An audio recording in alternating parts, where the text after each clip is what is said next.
नमस्कार। अपने सबके बाबा के गीत उपनयन के गीत दै छी एकटा, से सुनू।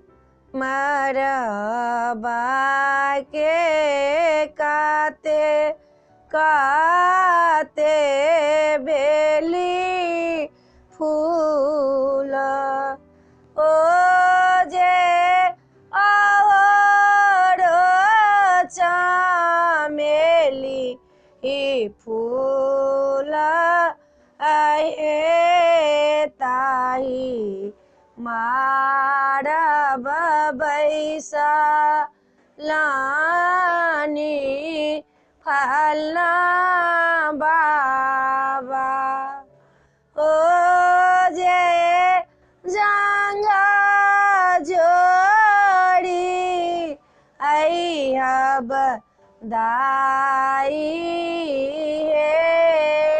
गोदा भरी बैसा लानी फलना बरुआ, बाबा लाल नौआ दिया हे बाबा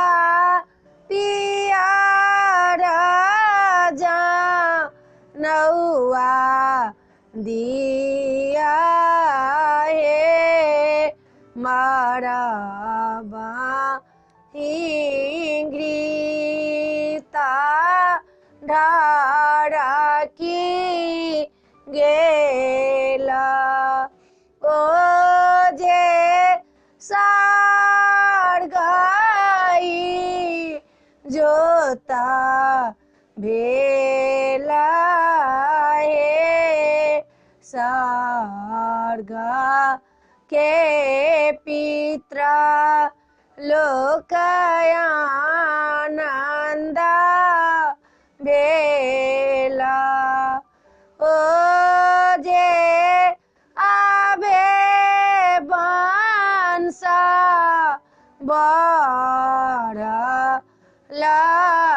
हे, ओ जे आबे कुला बढ़ला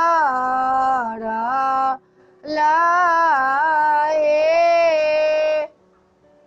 वीडियो में एतबे है।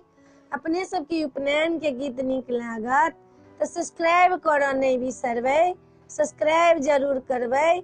हमरा कहबै जरूर जे नीक लागल कि नहीं नीक लागल, नहीं कहबै तो हम कोना बुझबै, जरूर कहबै। जय मिथिला, जय भोला बाबा।